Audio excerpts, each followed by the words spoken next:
Hello and welcome back to another episode. I'm your host, Chris Jones. In this episode, I am joined by Yanique Elliston to discuss financial literacy. Hello, Yanique. Hello, Chris. How are you today? I am pretty good, pretty good. And you? I mean, you look chipper. You look ready to go. How's everything? I'm so excited to be on the show. I'm having a wonderful day. Man, couldn't be better. Couldn't be better. Ditto to that. So, financial literacy. I pause because it's this is something, needless to say, should be talked about, discussed year round. Heck, financial literacy touches pretty much every aspect of our lives. So having someone like you on, a financial advisor, I was like, this is perfect to close out the month. So I'm just ready to jump into it. And with that, I'd like to know first, like financial literacy and your current position or any position related to it when it comes to financial advising. How did it how did it grab and keep your attention? Oh, it's very interesting. So, I I came across an old friend who had been entering into the field at the time, and I reached out and I said, "Hey, when I have some money, I'm going to reach out to you." And and she said, "Actually, don't wait too long. Let's talk now." And I'm so glad she said that because when we sat down, I realized that I had a lot of work to do. At the time, I had been making the most money I ever had in my professional career. And when I tell you, I was still broke at the end of the month. And I was wondering how I had more money and still ended up with the same amount, which was pretty much zero. And as we were having our meetings and, uncover where I could work on things, at the time I just had a moment where I said, "Is it hard to do what you do?" And she looked in the camera. We were on Zoom. She looked at the camera and said, "No, you can do it." And that's all I needed to hear. When she said that, I literally started working on my licenses. It took me a couple of years to get all of them, but now I'm fully securities licensed. And I like to think of myself as like the Batman of finances. Ooh, You know how Batman has all the tools on his yes, belt? yes. So every time I run into a situation where I think I could be even more well equipped, I like to go back and get Okay. another license or another cert so that I can be ready for the next time. So in terms of certifications, like what are some of those? Well, the series. Yeah, um, okay. yeah. So as far as most people start with a life insurance license, so I hold that. And then to enter into the securities field, you need to take your SIE. Okay. Um, so that's like the test to see if you get to take the rest of the test. It's very broad, covers a lot of material. Then, at least from my path, I took my Series 6, knocked that out. Then I took my Series 63, which allows me to work with people in different states. And then Oh, now I hold okay. my Series 65, and I have a few more that it's pinned to the vision board for what I want to work on next. So Eh, that's where I'm at right Okay. Yeah, yeah, thanks. And you said, I want to make sure I heard you correctly. 63 is, yeah, you can work cross states and such, now. you Oh yeah. said, right? Yeah, so I can work with yeah, so that's just the order it was in. So I can work Okay. with anybody pretty much in any of the United States. Even if I don't currently hold a license, it takes a short period of time just to go ahead and get the reciprocal for their state. So right now I can help people in Florida, Maryland, Virginia, and Georgia. So Nice. yeah, so if Nice. anybody is in California, let me know. I can go as far as you are. Okay. Okay. So are you totally independent? Are you working with a company or like what does that part look like? So I do work with a company. I have a core team, and then I also we partner with a larger company for our products, our different investment vehicles. So I on my path, I am not the person who is losing sleep at night to make sure that you're in the right stocks, but I am making sure that you're paired with the right managers. I want to segue from that. You mentioned, yeah, You share it with with your one friend. When you have money, you're going to start. And she was like, well, don't wait too late. I'm paraphrasing, of course. Mhm. And, it did something to you, right? You started moving, you got serious about it, and you kept going. Yeah.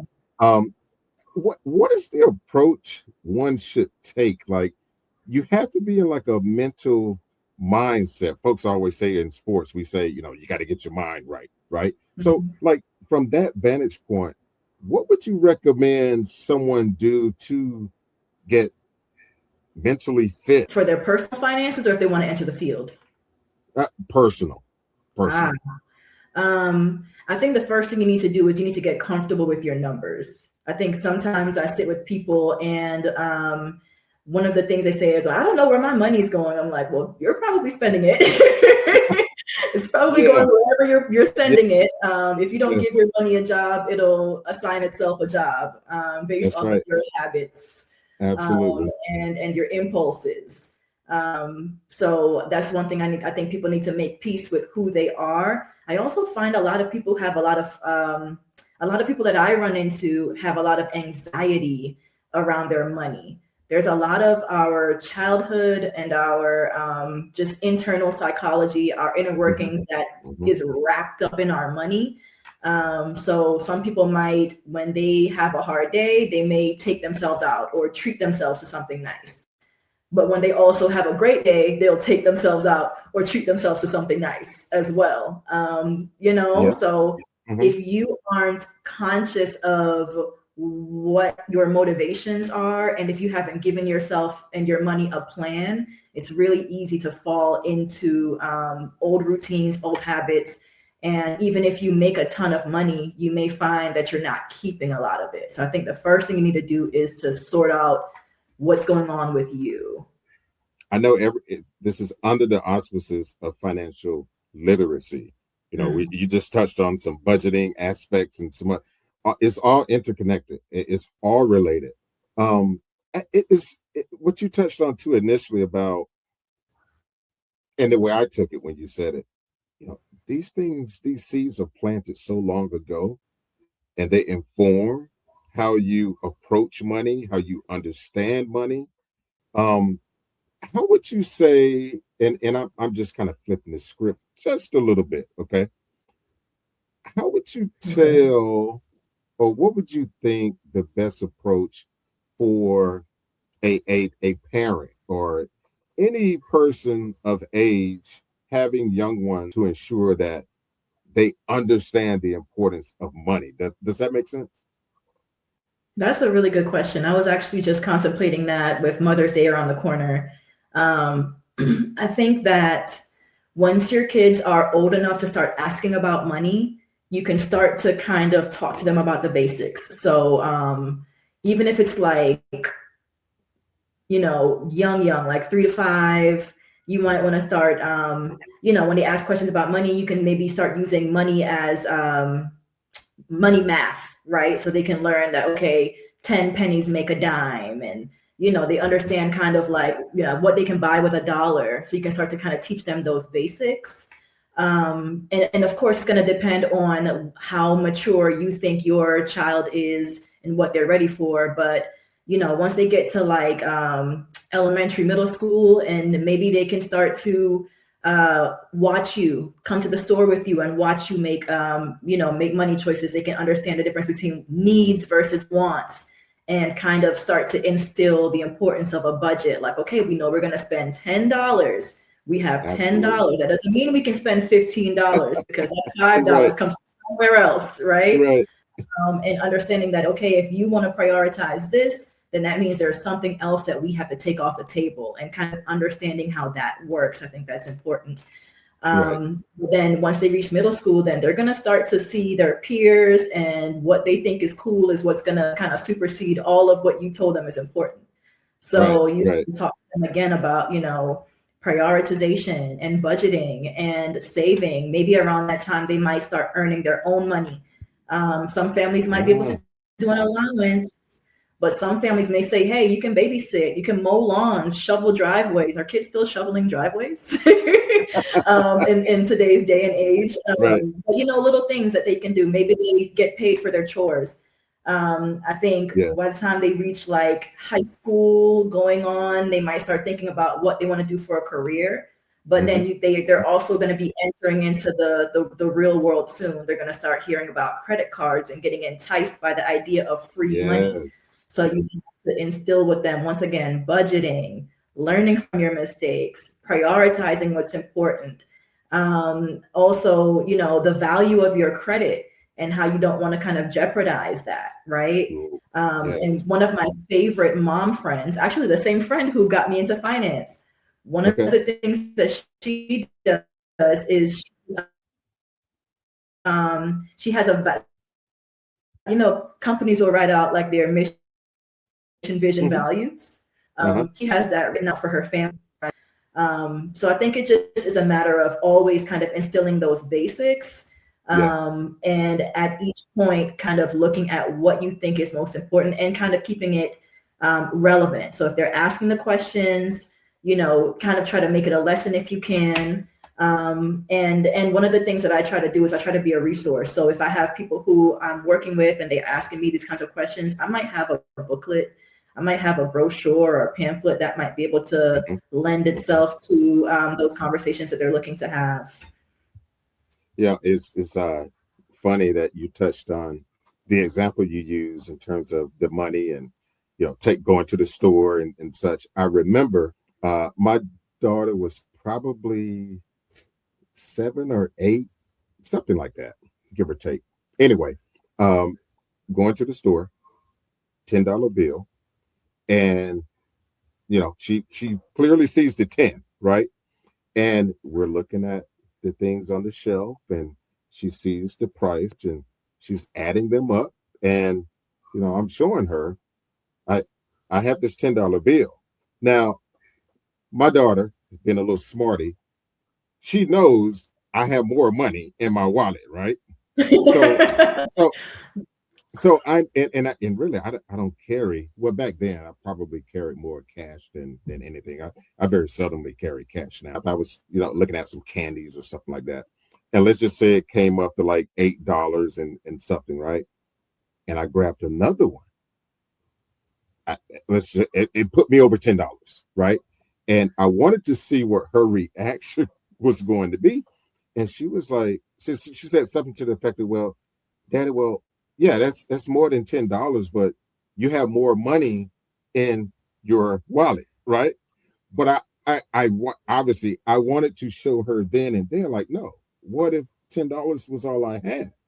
I want to make sure I don't go over this Mhm. amount. So to flip the script in terms of what the first step should be, you make that budget, but how do you adhere to that particular budget? I think I like to look at it realistically based on who you are, right? So you know how much you're making. Let's use a different example to make it make sense. Hmm. I like using analogies. So if you are on a health journey and you tell yourself, I'm gonna eat salad every single day and I'm never gonna have a cheeseburger, even though you love cheeseburgers, it's gonna be really difficult for you to stick to that diet because there's nothing in it, you're not incentivized, there's no enjoyment, right? So I do believe that you kind of need to have your main accounts. You need to have your emergency fund.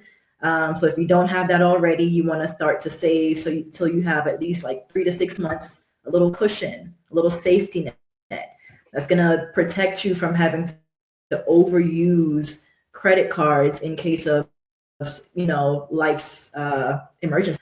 And then you want to kind of plan for long term as well as midterm goals. If you can get 3 to 6 months, a little cushion underneath yourself, that will protect you from having to overutilize credit cards in Hmm. case of life's little hiccups, right? Then you want to consider your short term and your long term goals. With your long term goals, it's easy for people to think about something, putting that money aside because they might have a 401k at work. Hmm. They may have a Roth somewhere that they can put that money aside. That's for future you, right? The down the line version of you. But something that I think sometimes people don't think about is their short term goals. So say Right.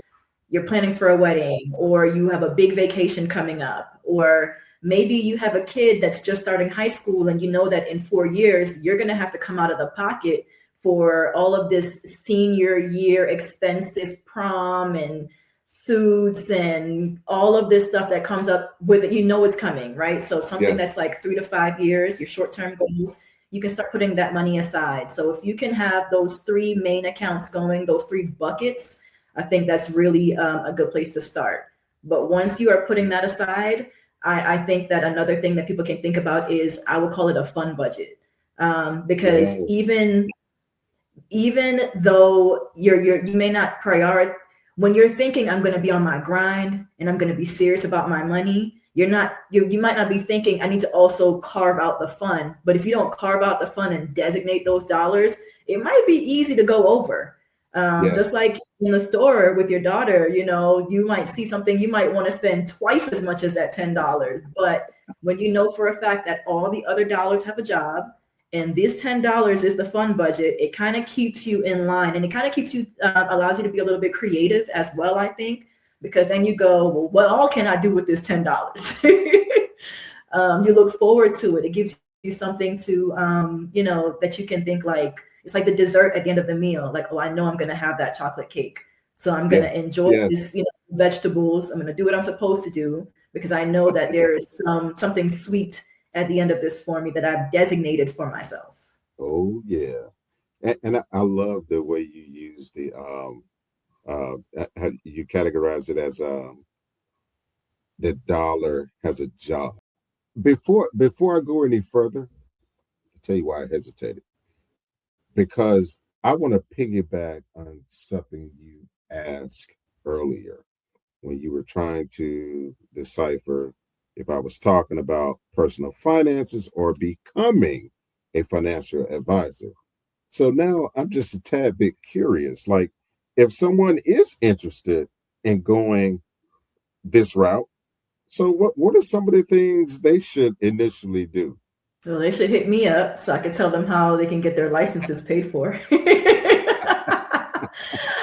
first. But something that I did, and I'm kind of a woo-woo kind of person, what the people say woo-woo. So I believe in manifestation and all of that stuff. So one thing I personally did was I considered what kind of financial advisor I wanted to be. What did she look like? What kind of activities does she partake in? And I felt like I needed to be, I felt like it wasn't something I could do half-heartedly. I needed to make some personal changes. So I started journaling a lot and kind of picturing her and, deciding, okay, what kind of activities does she do? Maybe I should start doing those things now so that when I meet her, we'll be on the same page. It was obviously a lot of studying, right? But I also started working out and eating better and, trying to take in media that was more nourishing, right? So I watch a lot less TV than I used to, but I listen to a lot more podcasts. And the same way that my dollars have a job, my minutes have a job too.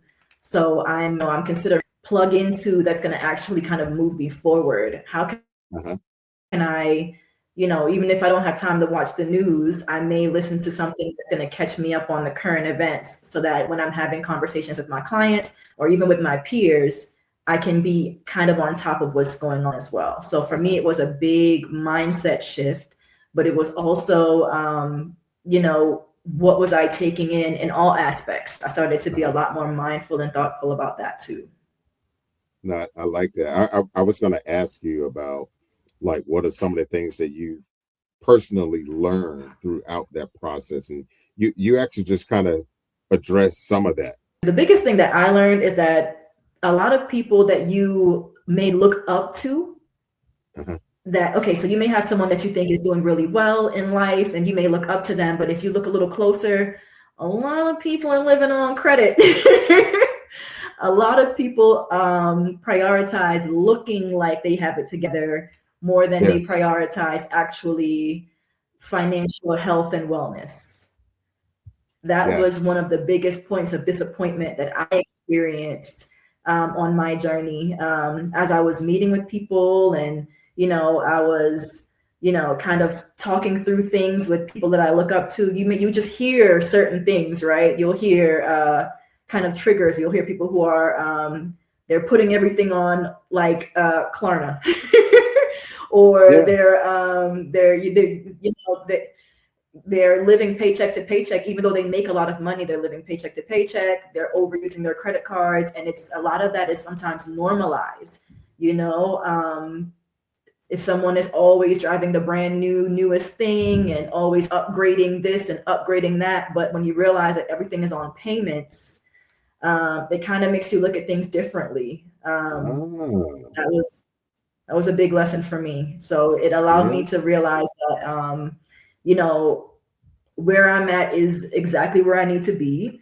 It allowed me to also be to look inward and decide what is it that I actually want. Because what I don't want is to be competing with people who aren't even Right. actually in the game. They're running on the side of the course. Like they're not even on the road with me. But because it seems like they're in a souped up version of what they're actually living like. Uh-huh. If you're trying to basically, for lack of better words, compete with the Joneses, then you're going to end up in a tough spot, because these people, it's like it's a facade for a lot of people. So that was Right. my biggest lesson, and it allows me to be a lot more comfortable with what it is I actually want and what it is I have and where I'm at in my pursuit of those things. Yeah. I love those responses. And as you're sharing that too, I'm like, wow, as a certified financial advisor, planner, all of those things, right? Yeah, you guys are like trained to see things through a totally different lens. The latter of what you said in terms of the facade and all of that, right? I'm just glad that I've never been one of the people. Okay, let me say it this way. I love the fast cars, the luxury vehicles. I love them. The big homes, the architecture. I can drive through neighborhoods and just look at homes. I've been doing that for decades. Mm. But guess what? In terms of those Mm. cars, I never wanted to own one because I know the cost, Mm. the maintenance, and everything Mhm. else. Now, Mhm. I'm known to splurge a little bit when it comes to like food. I love to eat, and I have no food allergies, and I'll try any and everything. So I do have to watch myself when it comes to the restaurant side of things, if you will. But it goes back to that. Did you call it the fun money, or Yeah, you need a fun fund. Let's call it the fun, that. the fun? I like, ooh, the fun. So I have had I call mine my entertainment fund. Um, I pay myself via that on the Mhm. weekly, pretty much. And Mhm. but at the same time, because I do all of those other things, created those other checks and balances, if you will, it helps me to keep everything in check. So when I know I'm being a little overzealous in a few areas, I can reel that thing back in. So Yeah. yeah, thanks And for it's imparting that. empowering. It's Yeah. empowering. Some people think of the word budget and it makes them feel restricted, but knowing exactly what your parameters are that Hmm. you've given yourself, it's empowering. So you know if you can have that glass of wine or order, dessert after dinner or apps before, and if restaurants are your thing, you can plan for that, right? I Hmm. think people sometimes get in trouble when they do it without parameters. There's no guardrails, so uh, they go over, And I think sometimes there's a misconception that the people Yeah. who have money are the people who make the most money, but that's not always the case. A lot of times, it's the people who are really great savers. They make regular money at their jobs. They may have a 401k that they started as soon as they started working. They Hmm. get the company match and they just remain consistent and they just systematically invest over time. And before you know it, when it's, after a few years or decades or whatever, they've amassed a really good sum that they can feel comfortable retiring off of and having income, even if they don't have a job anymore. And because they have already familiarized themselves with their numbers, they know what it takes for them to live comfortably. Then they know how to recreate that when the time comes, when they are in their latter years, their work optional or their retirement years. They're like, okay, listen, it took $5,000 for me to live back then, but I don't have a mortgage anymore, and my kids are out of college, so I know I can live comfortably off of 4,000, for example, just to use a round number, right? So they know exactly how much their money is growing at. They're talking to their advisor. They're like, okay, I know it's growing at this rate. We're doing all right. We're only pulling this much out. It's sustainable. And they can continue to live the lifestyle that they want because they know what's going on. They have a plan that they're working with. I think that is really empowering. Yeah. No, I love that. And over your responses over the last few minutes or so, you touched on pretty much every question that I wanted to pose to you. So no, it worked out perfect once the conversation gets going. And again, as we said initially, all of this stuff is connected, the budgeting, the financial planning, but just understanding the job that each and every dollar has. I'm going to be using that. Before I get you out here, right, I got to ask the parting question. And it's just that we need to hear some parting words of financial wisdom. So what are some of the things that come to mind? You've shared a lot and you've delved into it. You offered a lot of specificity in certain areas or what have you, but what are some of your parting words around financial literacy? I believe you need to have a plan. You need to figure out exactly where you are.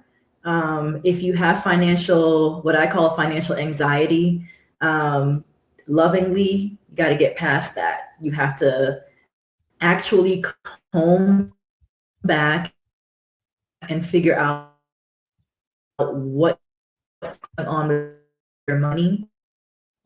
And if you don't say that right now, if you don't life insurance, I think that a lot of times I don't know anyone who doesn't want to get rich within their lifetime. But if for some reason you don't make it to that rich, a good life insurance policy that will kind of supplement your income and continue to support your family if you're not here, it makes a big difference.